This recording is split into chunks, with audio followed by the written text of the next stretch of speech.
Yo guys, sahabat-sahabat bangku belakang, balik lagi bersama saya, host tercinta yaitu Alnoval di Close the Door. Close the Class.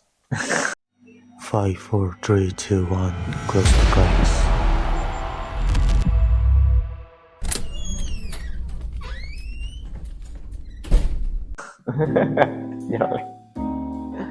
Jadi kali ini saya sendirian lagi, tidak bersama partner saya yaitu Rifa Iparendi Samyang.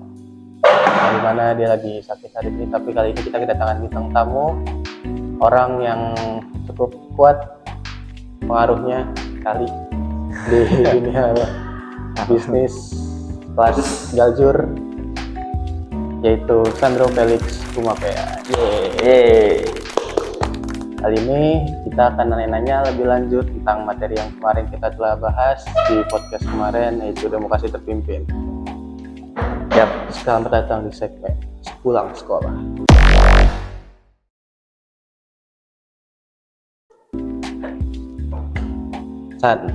Kemarin kita sudah bahas tentang mengenai demokrasi terpimpin, perjalanan kita yang dimulai dari tanggal 15 Juli ini. Betul. Untuk pertanyaan saya di podcast kali ini yaitu bagaimana sih pengaruh PKI bisa sebesar itu?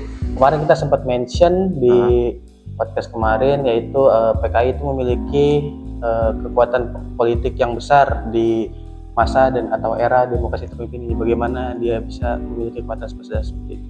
Betul, kan dia dibilang PKI itu kan punya pengaruh besar di bidang politik kan. Terutama waktu itu karena pada saat pemimpinnya itu Presiden Soekarno. Nah, di saat demokrasi terpimpin itu PKI itu berkembang sangat pesat. Selain itu Soekarno itu sengaja mendukung PKI terus-menerus untuk menyeimbangkan pengaruh di bidang politik mereka.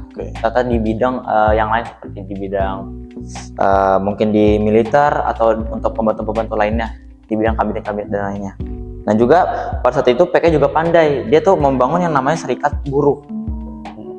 Nah organisasi tani atau BTI yang pada kelompok seniman Lekra sambil mendukung penuh kebijakan anti imperialis Soekarno sehingga menjadi memperoleh legitimasi dan pengaruh luas semua Indonesia. Nah itu mungkin ya jawaban dari saya. Oke, itu di kemarin juga kita sempat mention kalau di masa demokrasi terpimpin ini Indonesia sangat berperan agresif di kaca internasional, sampai-sampai waktu itu sempat ada konfrontasi Irian Barat. Nah, sedangkan Irian Barat sendiri itu akan diambil atau dijadikan negara boneka untuk pihak Belanda. Betul. Kita tahu sendiri Belanda sendiri itu waktu masa penjajahan itu sangat memegang kekuasaan penuh. Benar. Bagaimana strategi si Indonesia yang digunakan untuk menekan Belanda pada saat konfrontasi di Irian Barat itu? Yang pertama itu sebenarnya strategi ada tiga strategi. Yang utama itu ada diplomasi, ekonomi, dan militer. Nah di diplomasi itu intinya itu dia memperjuangkan isu Irian Barat di forum FBI. Jadi FBI itu mendukung si Irian Barat, disuapin terus, intinya gitu. Terus di bidang ekonomi itu dia melakukan nasionalisasi besar-besaran terhadap semua negara dan memperluaskan perusahaan Belanda. Tapi bedanya perusahaan Belanda itu dipegang terus sama si Irian Barat itu.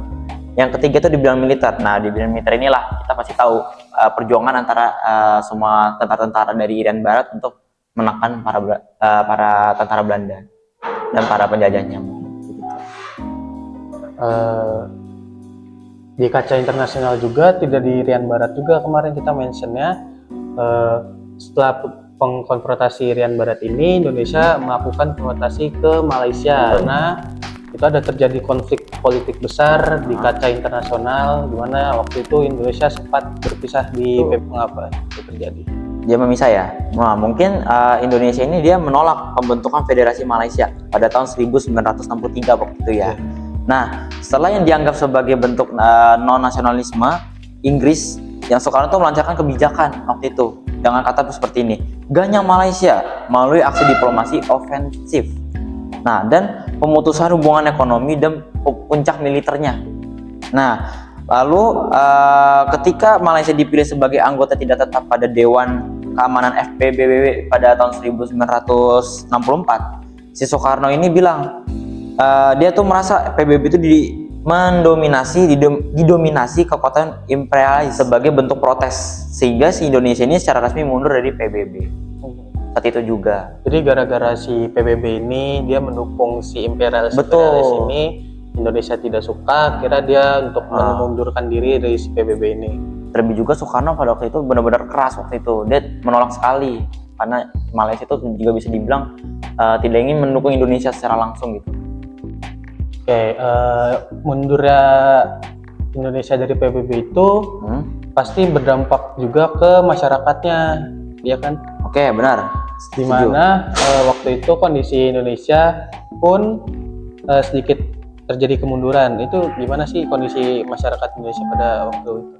Keadaan Indonesianya ya berarti ya. Keadaan Indonesia itu berarti ada mungkin bisa dibilang itu ada beberapa faktor di keadaan ekonomi, politik, dan sosial serta internasional.